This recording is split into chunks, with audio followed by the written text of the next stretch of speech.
All right, welcome to the 24th edition of Before the Battle. I am Nick Baldwin, your host, and rather than Go Paulo and Daniel Levy joining me, as they usually do, MMAsucker.com owner Jeremy Brand is back on the show. Jeremy, how are you? Pretty good, man. It's quite the weekend for mixed martial arts fans. Seems like every major promotion has a show this weekend, so exciting to talk shop right now.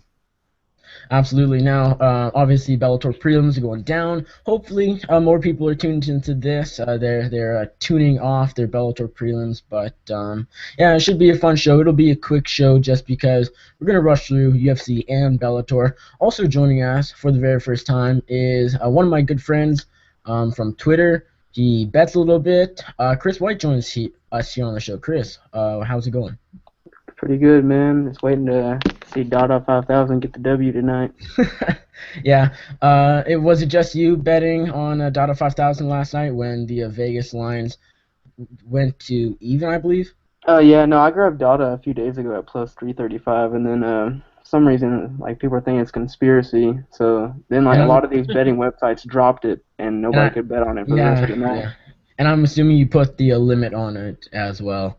Mhm. Well, what is it, like 1K or something on Dada 5000? Yeah. Yeah. Okay, let's get straight into the fights. Obviously, like I mentioned, Bellator prelims are going down right now. Hopefully, you're watching this and maybe Bellator. I know some people like to multitask. If anything, do close Bellator though. If you have to watch only one, watch this show. Let's break down the four fights on the main card of Bellator 149, which is of course headlined by a trilogy matchup between Ken Shamrock and Royce Gracie. It's a bit depressing that this fight is actually going down in 2016. Let's start out, though, earlier on the main card in a rematch with Emmanuel Newton, former 205-pound champ, and Lyndon Vassell, who's coming off that loss to, I believe it was in that tournament to King Mo. Newton was also in that tournament, was lost to Phil Davis by submission in the semifinals. Jeremy, we'll start with you. Do you like Newton in this light heavyweight rematch, or do you think Lyndon Vassell can get the upset? I'm picking Leighton Vassell in this one. I like this. I like this matchup for him. I find the thing is with Emmanuel Newton, he seems to always find a way to get the victory. Whether or not it's going to happen in this fight, I don't know. I don't think that that's the case. I think Vassell has more tools in his toolbox than Emmanuel Newton does, so I think he's going to come away with the victory. I don't think he's going to finish him. I think it'll be a decision. Chris, do you like Newton here, or are you siding with the underdog here, Lyndon Vassell? I wish I knew, so I'm just gonna pretend like I know, and I'm just gonna go along with what Jeremy said. I don't watch that much of Bellator. So you're going Newton? Yes, sir. All right. I like Emmanuel Newton here as well. But it is a close fight. People forget that Lyndon Vassell was giving. I had it Vassell. I think. What was it stopped either in the fourth or fifth? So that was a 5-round fight. This is a 3-rounder. I believe Vassell was winning that fight before Newton pulled off that submission. So I mean, it's a shorter fight. They're only going 15 minutes this time. I don't see a finish happening. I do side with Newton just because I do believe he's a former champ for a reason. I believe he's better than Lyndon Vassell just as an overall fighter. But Lyndon Vassell, he can pull off the upset because he nearly did in their fight, I want to say early last year, maybe even 2014. Can't recall. Moving on, we got former UFC fighter Melvin Gillard taking on Derek Campos. And if Gillard cannot get past Derek Campos, then honestly he should probably just hang up the gloves. He missed weight. I believe he actually made weight on the second attempt. I am not 100% sure on that, though. He just really doesn't seem to want to fight that much. Jeremy, do you agree with that? Do you still like him, or do you like the underdog here in Derek Campos? No, I'm gonna have to side with. I don't think Campos is gonna take this. I think I don't know. It's such a tough fight. It's one that you could flip a coin and choose the victor in this one. Actually, a lot of the fights on this fight card, it seemed like they could be coin toss. So I'm not sure. I sort of want to listen to what you guys have to say before making my pick. Yeah, I really don't have much more to say than you do, but Chris, and actually, yeah, this show's going nowhere. Chris knows nothing about Bellator. You're waiting for what I want to say. Chris, are you going to, actually, now you can't agree with Jeremy. You can't agree. So, are you going, you should know Melvin Gillard, actually, former UFC fighter. Indeed. Do you like him in this fight? I actually do not. I actually bet Campos Okay. here at plus 230 for 1 unit. I think Melvin is not as close to what he used to be in the UFC. I think he's a little bit washed up, and if he can't win this, he really should probably think about hanging him up. Yeah, that's kind of, I'm leaning with Derek Campos. Not because I'm high on Derek Campos. I really don't know too much about him. So I'm not saying tail my eye. I'm not going and putting the house on the line on Derek Campos. I'm just doing a little basic pick on a podcast. But this is a fade on Melvin Gillard. Misses weight on first attempt. I think he made weight, like I mentioned. I'm not 100% sure on that though. He just really I really have a tough time. He's just not motivated. He really just doesn't want to fight from what I've seen anyways. He seems to have problems with every organization he's in, post UFC, of course, with WSOF and everything like that. I'm going to side with Derek Campos, but it could go either way. It's a very strange fight to pick because I'm not high on either whatsoever. But I'm going to fade Gillard and it's Bellator, and with Hoist Gracie and Ken Shamrock and Data 5000 and Kimbo on the same card, things can get weird tonight, and they probably will. So anything could happen. Jeremy, Okay, are you going with Campos? Are you going to agree? That didn't help at all. I'll give you that. But it's still completely it's still completely a toss of the coin for me, and I'm going to say two different things in the reason why it's a toss of the coin. Campos could win this because there's a lot on Melvin Gillard's shoulders, and this could be a good factor or a bad factor for the young assassin. Now, one of his good mentors in the game, Kevin Randleman, passed away earlier this week or late last week, whenever you guys are listening to this kind of thing. But this is a guy that Melvin Gillard looked up to, and he's actually dedicating this fight to him. So whether that's going to weigh on his shoulders going into this fight, then I'd pick Campos. But if it weighs on his shoulders in a good way, and he's going to go in there and really fight that fight for Kevin, then he could be the monster in this fight. So I don't know. Toss of the coin, man.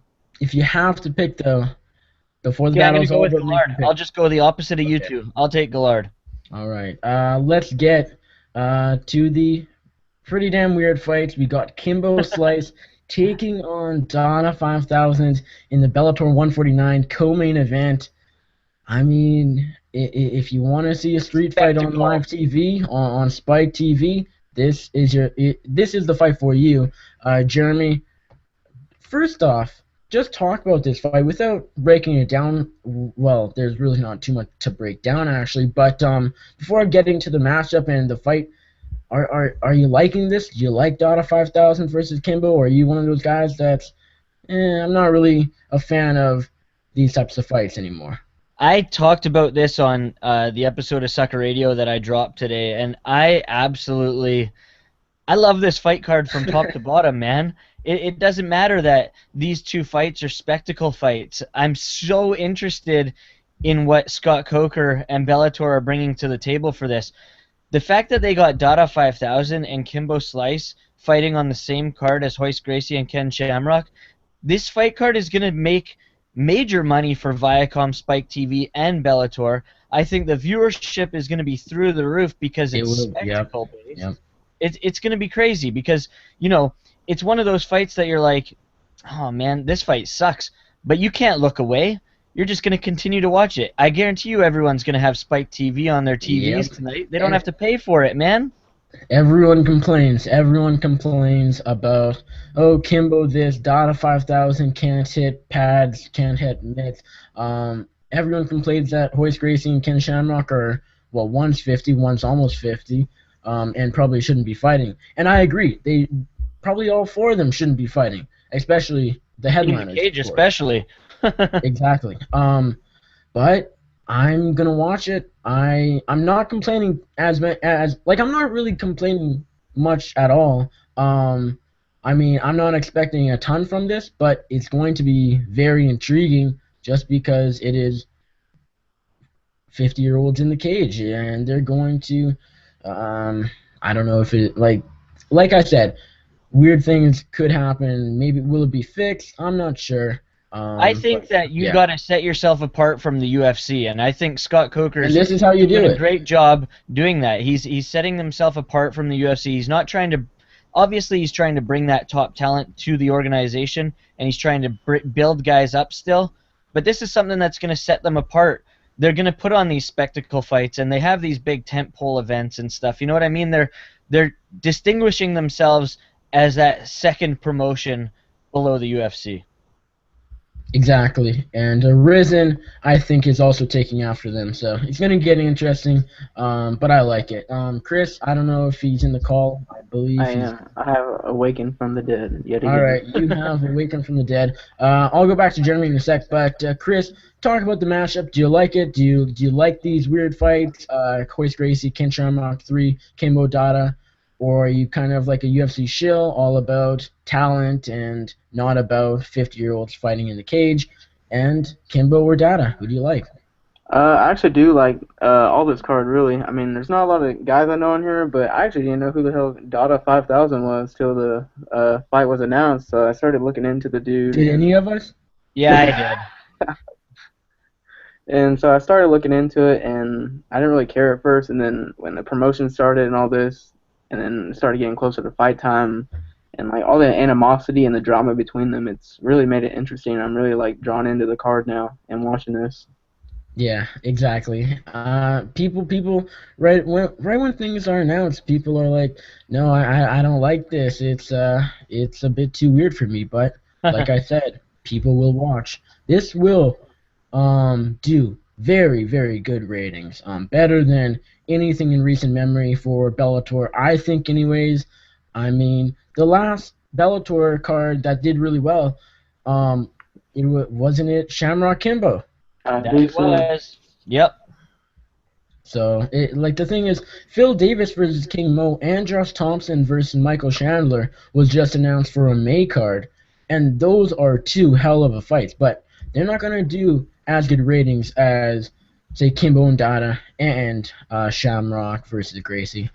Jeremy, are you going with Kimbo Slice here or the Kimbo Slice, the fake Kimbo Slice Dada 5000?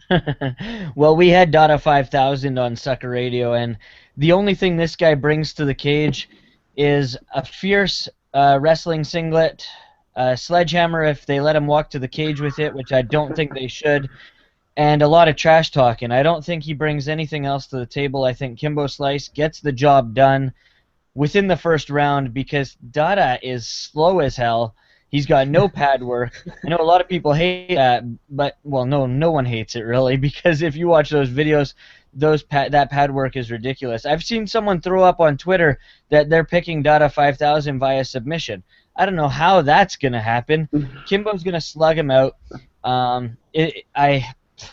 I don't know, man. I I can't even say anything about this, but I think Kimbo Slice is gonna destroy this guy. I like Kimbo Slice as well. I mean, it's tough to say that he's better every year, but he is, I guess.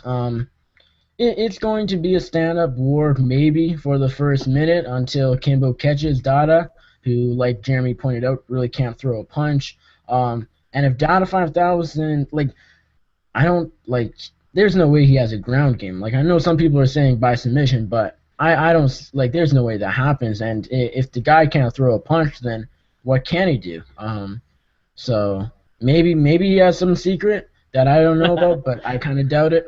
I think Kimbo Slice knocks him out fairly early. All right, the weirdest fight of them all, the main event: Ken Shamrock, Royce Gracie 3. The first time these two fighters step into the cage I've been alive. Jeremy, do you like Royce Gracie or Ken Shamrock? I've spoken to so many people about this fight, and every single one of them has said, "I hope this fight is fixed."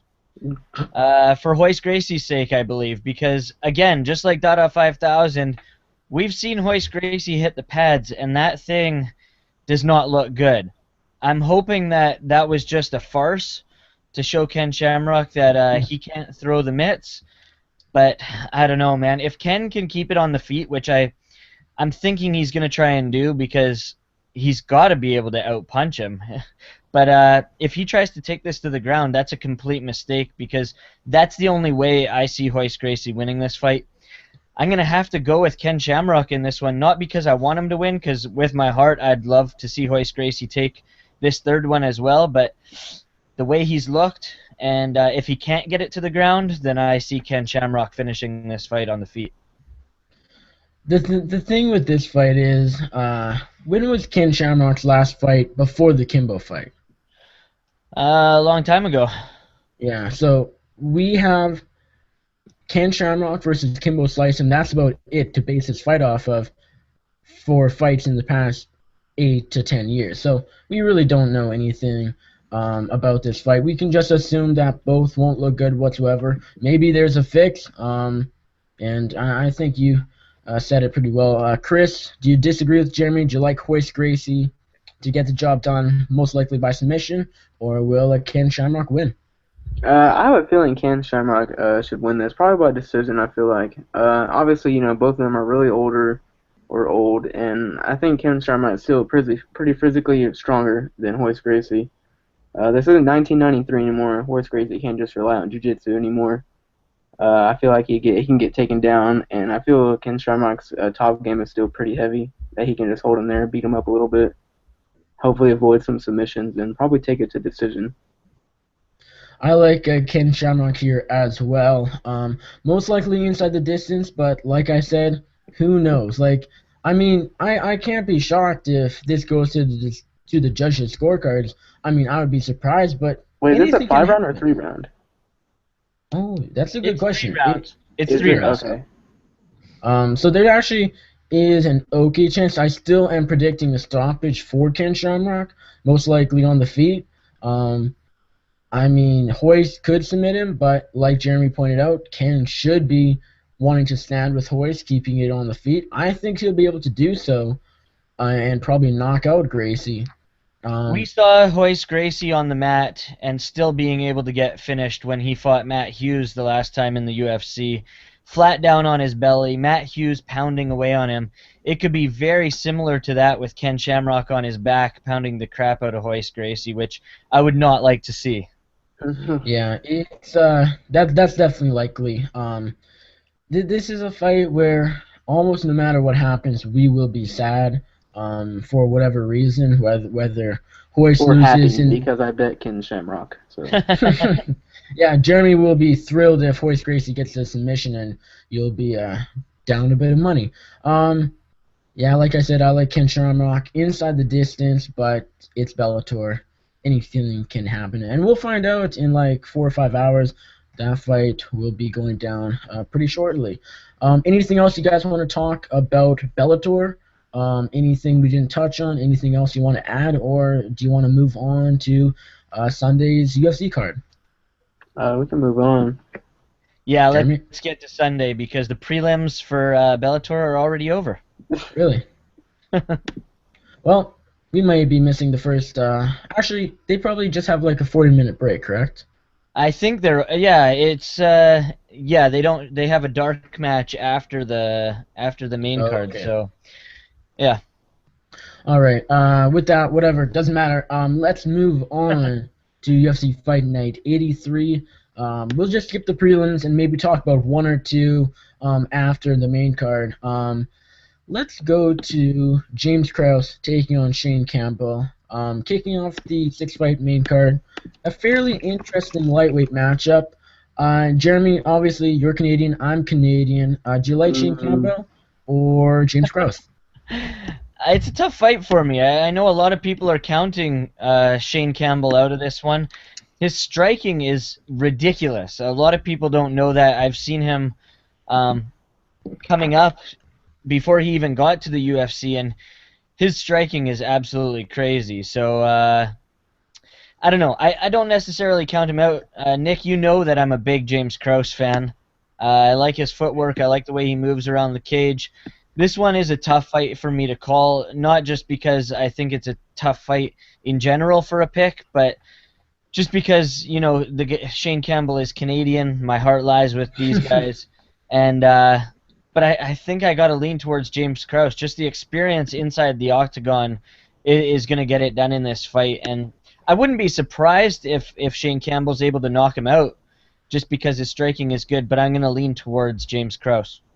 I didn't actually know that you were a fan of James, so news to me. I don't know if maybe you told me, maybe I forgot, whatever. Chris, do you like James Krause here, the James Krause, I should say, or will the Canadian get the job done?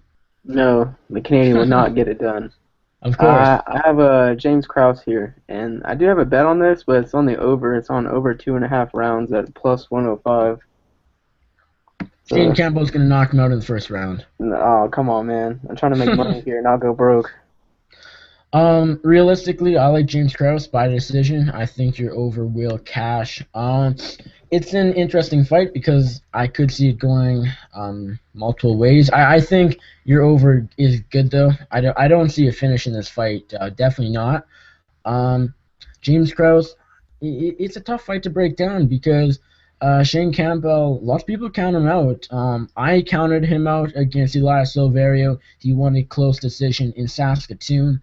I'm counting him out again here, but James Krause is, I like him, but he's not, he's slowly declining. He's not getting better, to put it in a good way, I guess. I don't know. It's a tough fight to call. I'm going with James Krause. I slightly lean him here by decision, but it's going to be close. I'm not expecting a ridiculously fun fight. Most likely say 29-28 unanimous decision for James Krause.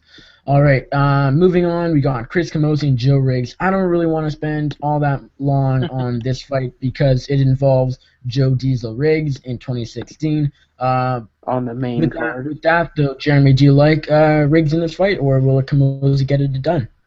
I think it's a tougher fight than a lot of people are picking. I think, you know, these two are both going to go in there. They're both going to throw down.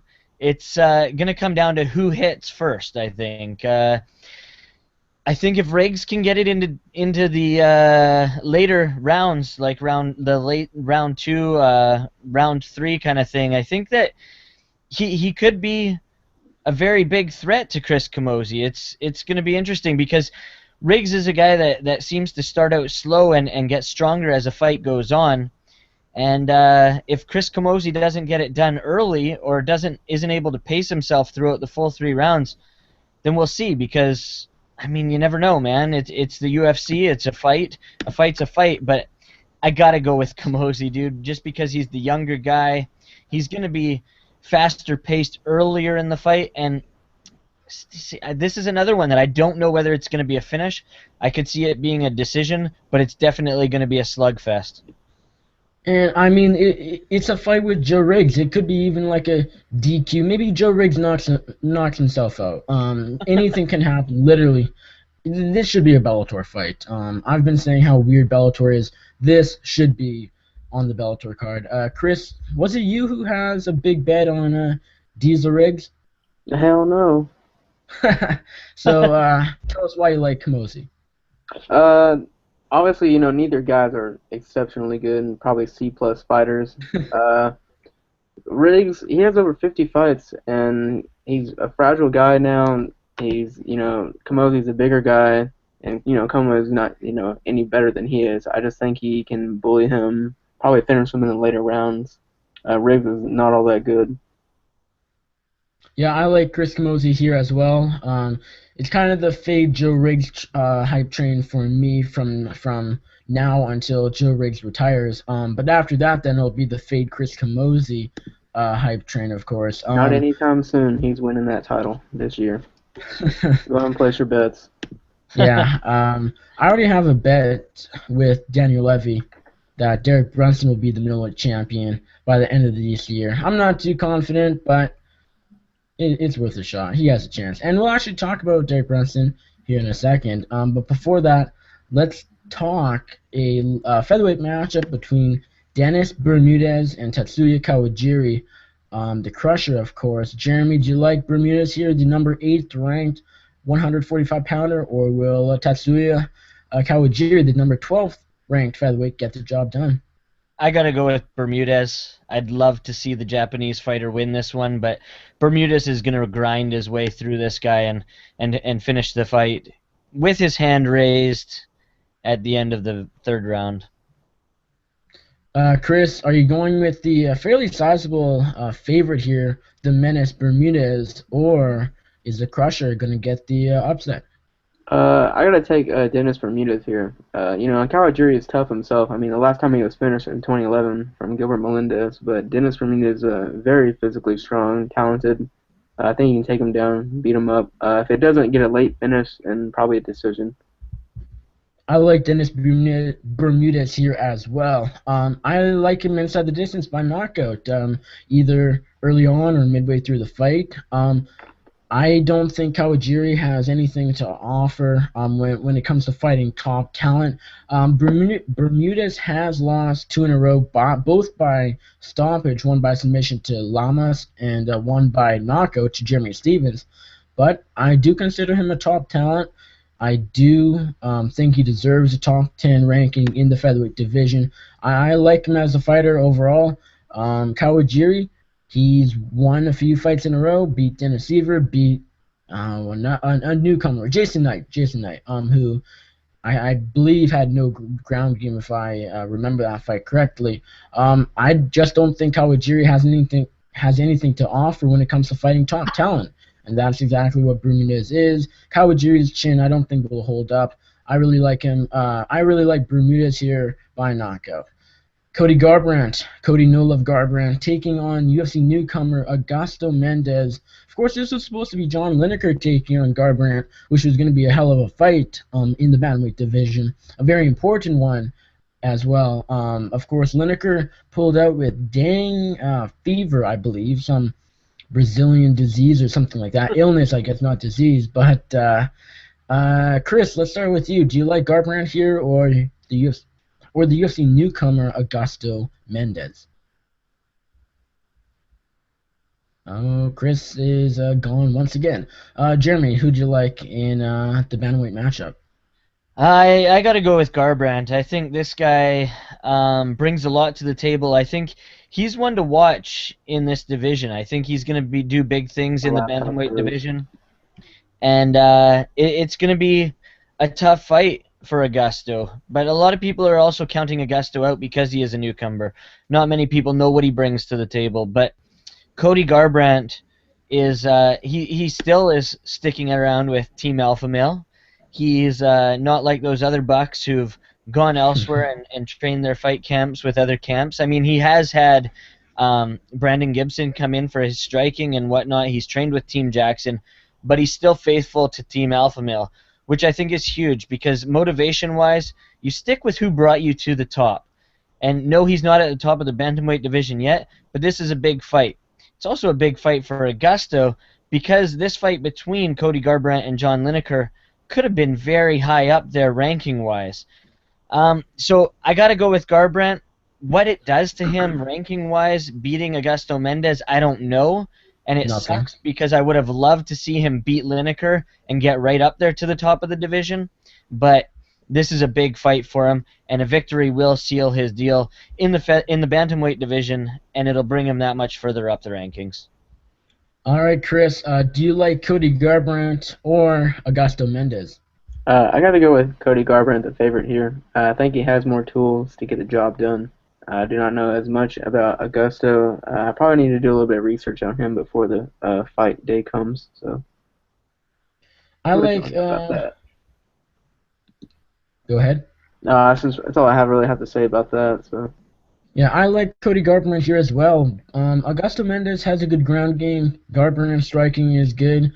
Striker versus grappling matchup, of course, here. I really wish John Lineker did not pull out with Dang Fever. Because that, like I mentioned, was going to be a really fun fight. And Garbrandt had a chance in that fight. I was going to lean with Lineker, but if Garbrandt was able to pull off the slight upset, I would have to consider him a bantamweight contender because Lineker, although not ranked very high at bantamweight, he was next in line for a title shot at flyweight before he could not make weight, even if he tried. Or maybe he doesn't try. I'm not really sure. I know last week he kind of just gave up on making flyweight. But as far as the matchup, Augusto has a good ground game. From what I've heard, from what I know about him, from the little info I know about him, his striking maybe needs a bit of improvement. I like Cody Garbrandt here. I could see him playing it safe, like in his fight with Henry Briones, which I really wasn't too impressed with because Briones, although tough, I didn't really think Briones was going to bring much to the table against Cody. Um, I think it could play out similar to that fight, a somewhat lackluster fight, just a safe fight for Cody, able to outpoint the newcomer. Um, I could also see him knocking him out. I think there's two ways this fight goes. Garbrandt by knockout or Garbrandt by decision. Flip a coin. I'll say Garbrandt by knockout. I think he'll look a bit better, a bit more improved, especially like Jeremy mentioned, working with Brandon Gibson and Jacksons and everything like that, and sticking with Team Alpha Male. I'm not sure if that's for the better or for the worse. Obviously, Team Alpha Male hasn't been doing that great as of late, but people say that and then they forget Chad Mendes fought Frankie, Paige fought Rose, etc., etc. Team Alpha Male is losing to top competition. Literally the best of the best. Augusto Mendes is not the best of the best. I'll go Garbrandt here by knockout. Co-main event time, Derek Brunson versus Roland Carneiro in a middleweight matchup. Chris, do you like Brunson here, the fairly large favorite, or will Carneiro pull the upset off? I do have Brunson here. I think he's a better fighter all around. Should be able to get it done by decision, I'm predicting. Jeremy, do you like Brunson here, or do you think Roland Carneiro can get the job done? Yeah, Brunson's looked really good in his last few fights. Now, Carnero hasn't fought since early in 2015. He looked really good against Mark Munoz, but that was a later in his career finishing Mark Munoz. I mean, who knows what he looks like now? It's almost a year later. It is actually almost further than a year later, and he hasn't been inside the cage since that fight. So Derek Brunson, I think he brings a lot more to the table. I think he's going to be way faster than Carnero, and I think he gets the job done. I think he finishes this fight. I actually don't see this one going to the decision. I think Brunson gets it done early. I like Brunson here as well. I do think he deserves to be a minus 400 favorite, but I'll actually disagree, and I'll say Derek Brunson goes back to his kind of grinding affair and wrestling roots and kind of grinds this one out. His striking has been looking improved, of course, as of late, coming off 2 first-round TKOs, but Carnero is a good fighter, and he can win this one. I feel like I get the sense that Brunson is going to grind him out, lay on top for 3 rounds, but it would make more sense to stand with him, honestly, now that I think about it. Obviously, Brunson is by far the better striker, and on the ground, Carnero's probably only way of winning is by submission. So I could see this being a early KO for Derek Brunson, like Jeremy mentioned. If I have to pick, I'll stick with my guts and say by decision, but it's going to be an interesting fight, and I really like this fight because I think the winner of this will definitely get a top 10 opponent next and continue their rise on to fighting, not necessarily for the title, but fighting top competition. Main event time, we have Cowboy taking on Cowboy, of course, Donald Cerrone, who's coming off a UFC title loss to Rafael dos Anjos, taking on Alex Oliveira, short notice replacement, filling in for Tim Means, who of course was popped by USADA. Chris, the people in the YouTube chat saying you're not too fond of Canadians, and you actually want to build a wall between the States and Canada, apparently. So I gotta say, Chris Donald White, who'd you got in this main event? I think I'm actually taking the Brazilian Cowboy in this one. I haven't bet him yet, but I'm starting to like the odds. And I don't think Donald Cerrone is going to win this. Do you think Oliveira finishes him? That's tough to say. It is a 5 round fight. Donald Cerrone is tough, but however, he has been known to quit in these big fights, and I think it is possible Donald Cerrone could get finished, probably in the middle rounds. All right, Jeremy. Do you like Donald? Actually, which Cowboy do you like? I'll just put it like that. Well, I like what Chris said there. I like the fact that he said that Cowboy quits in these kind of fights because I saw an interview with Conor McGregor on Severe MMA the other day, and he said the That's only reason exactly why where I got it from. Cowboy wins or keeps fighting week after week after week is because he's able to, because he quits in these big fights. And I do find that interesting. This is a main event. Cowboy hasn't main evented a fight card in a little while now. Um, it'll be interesting to see whether or not the true Cowboy comes out. A Cowboy that isn't fighting for a title, that isn't fighting a really, really high-ranked fighter, if that Cowboy comes to the page. Because, it's Donald Cerrone is a great fighter, and he's proven it time and time again that he can beat these guys that aren't the top and upper echelon of the lightweight division. But is Alex Oliveira that? Is he the future of this division? Is he that guy that's coming up? I don't know. I like Donald Cerrone in this fight just because he is that true Cowboy. He is the one who should be walking away from this fight with the nickname. And I think the bigger picture in this fight is, does the loser give up the nickname? I mean, I hope so. Despite my hate of WWE, which Chris loves to bug me about, but WWE whatever. enthusiast over here. That's some WWE stuff, giving up the nickname, but I honestly, it'd be pretty funny because then, I mean, Alex Oliveira, does he actually deserve the nickname? I mean, there should only be one Cowboy, but I doubt Alex Oliveira, after he loses to Donald Cerrone, will give up the nickname. But obviously, I like Cerrone here. I really like Donald Cerrone here. People are talking about the size difference, and maybe there is a bit of one. Donald is taller. Alex has the reach advantage of 2 inches. Um, of course, both debuted and have recently fought at lightweight, so it's not like Alex is massive compared to Cerrone. Um, Skill-wise, I like Cerrone all day. I think he's better everywhere. People are saying, coming off the knockout loss to Rafael dos Anjos, he's never going to be the same. People are saying he's not like he doesn't care about this fight.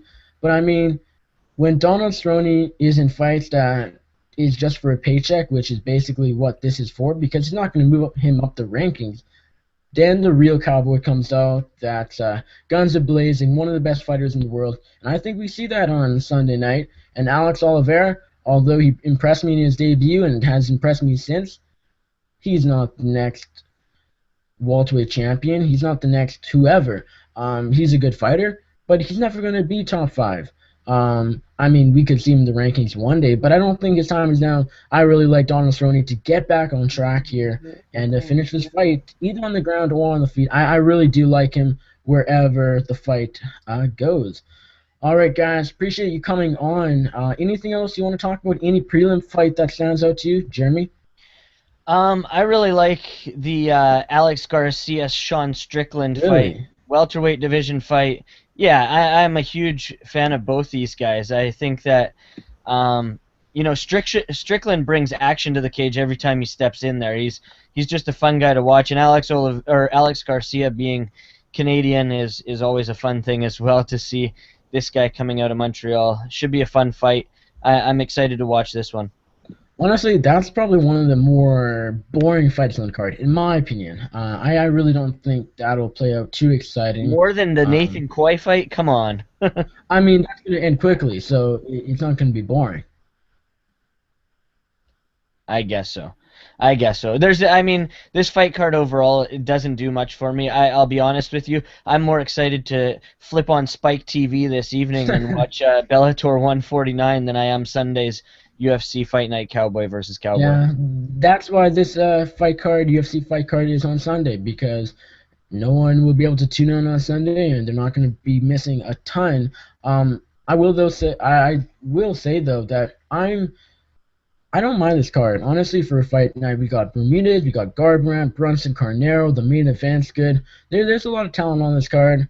We can't forget People like Miriam Renault is on the Fight Pass prelims. Lauren Murphy is returning, and Joe Riggs on the honestly, main card. Don't forget that amazing prospect.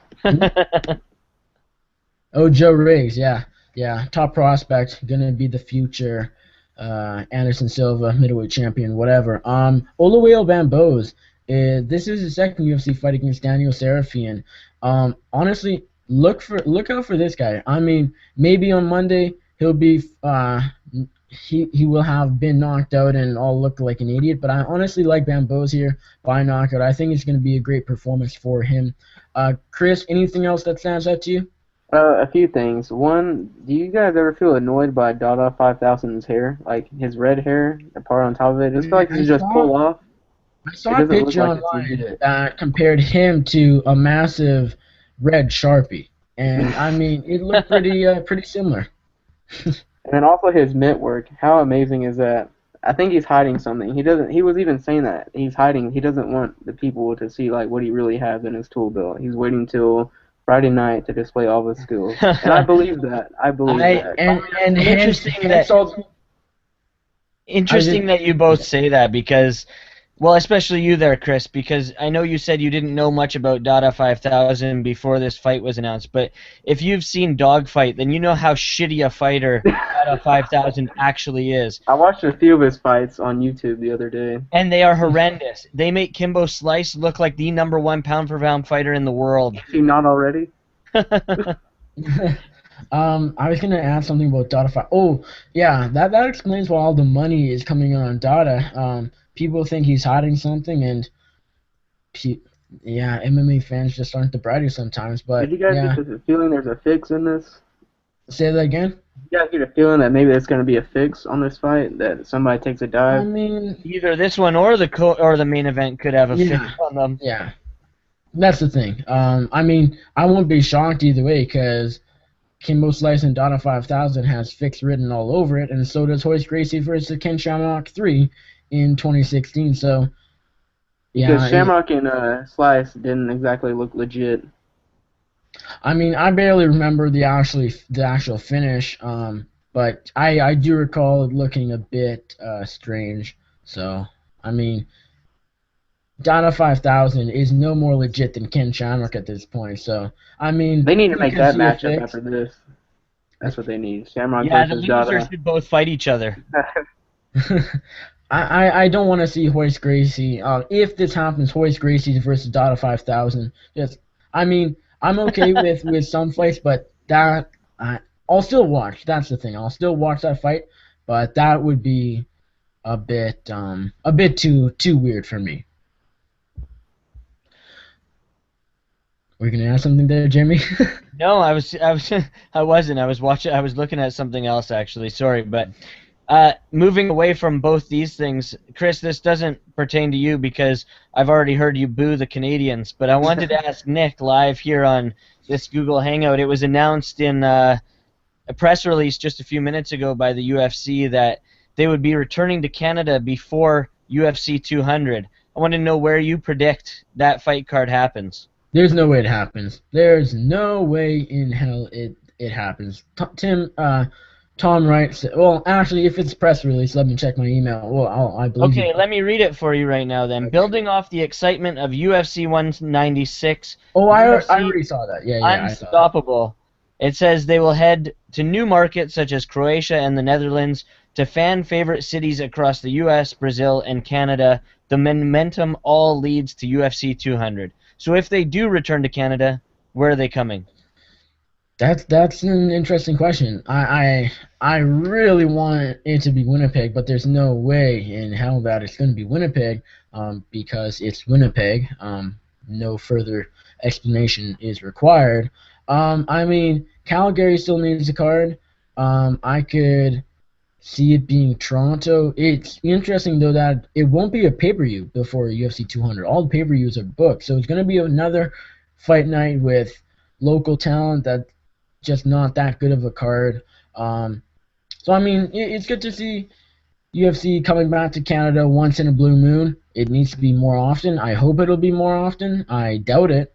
If I have to pick, yeah, that's a tough one because it is a fight night. I could see it being just a weird show that you wouldn't expect. Like obviously Windsor was supposed to happen last year, so I mean maybe it'll be Windsor, but more likely a bigger city like Is Calgary or Toronto, just not a pay-per-view. is UFC 199 officially booked? It's not official, but it's I believe it's Rockhold Weidman, almost guaranteed, and I believe it was announced for Vegas, but I'm not 100% sure. Let me find that. It's not on the UFC schedule yet, but I'm gonna guess it's Vegas just because every pay-per-view nowadays is in Vegas. But yeah, Canada. I like I said, I hope they come more often, but I doubt it. I can't trust anything the UFC says now when it comes to booking fights in Canada. Yeah. Anything else you guys want to add, or shall we wrap this up and go enjoy Hoist Gracie, Ken Shamrock, Kimbo Slice, Donna 5000, Newton, Vassal, the ghost of Melvin Gillard, and that's about it. Get me out of here. All right. Appreciate you guys coming on the show, especially on short notice. Of course, Daniel Levico Paulo said there's no way we're previewing Ken Shamrock versus Hoist Gracie. Jeremy, just let my audience or our audience know where they can find you on social media, where we can find your writing, your website, everything like that. Go ahead. Yeah, obviously you can check out MMAsucker.com for all my writing. I also do a bit over at VanCityBuzz.com, not too often, but I'm over there. You can check us out on Twitter at MMASucker, myself on Twitter at Jeremy Brand 604. Also, make sure you check out this week's episode of Sucker Radio, which is up on MMASucker.com, as well as LastWordOnSports.com.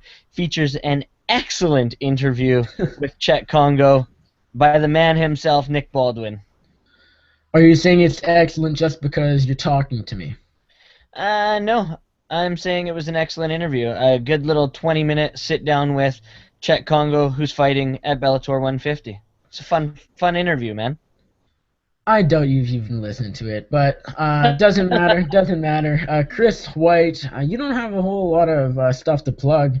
You don't write, you don't podcast, although you should podcast. Feel free to announce your podcasting plans. I know you have something up your sleeve. Yeah, maybe. Anything you want to add, though, shout out Just Bleed or Chris Wiener, who were also supposed to be here, but they bailed as well. Anything you want to say, go ahead. I guess not. Yeah, silence means nothing. Yeah, Chris ditched us early. He bailed as well. Yeah, I don't know if he'll be back. Doesn't really matter because he has nothing else to say. He bets. Don't tail those bets because actually he's not betting Dada 5000 or Joe Riggs, so maybe tail them. Check him out on Twitter though. Let's see, Chris White 209. Oh, Chris is in the calls. He just direct messaged me. Chris, are you there? What the? Yeah, I don't know what he's talking about. Yeah, Looks like whatever. he's here, but obviously the ghost of Chris is just upon us. Yeah. Whatever. You can follow me on Twitter at NickUFC. Check out my other podcast, MMA Junior Radio. You can follow that, or you can check that out on my website, mmajr.co. On this week's episode, which dropped earlier today, obviously, usually the shows drop each and every Wednesday. Technical difficulties once again, but we got it sorted out, and the show's up today. Features Cord Crothers, the CEO and owner of Prestige FC, and UFC lightweight James Krause, who of course we talked about earlier on. He fights Shane Campbell this weekend. You can find my writing at bloodyelbow.com, mmasucker.com, mmajr.co. I just had a pretty interesting opinion piece on Chris Weidman. You can check that out on bloodyelbow.com. If you scroll down my Twitter timeline, you might be able to find that as well. As Jeremy plugged already, my interview with Chet Congo on this week's edition of Sucker Radio. Find that at mmasucker.com. Chris, I believe you're back. Anything you want to add before we call it a night? He just unmuted his mic, but we can't hear him, so I'm sorry, Chris, but I know you want to shout tons and tons of people out, but we'll have to save that for another time. Anyways, guys, appreciate you coming on the show on short notice, as I said. And with that, enjoy this freak show that is Bellator 149.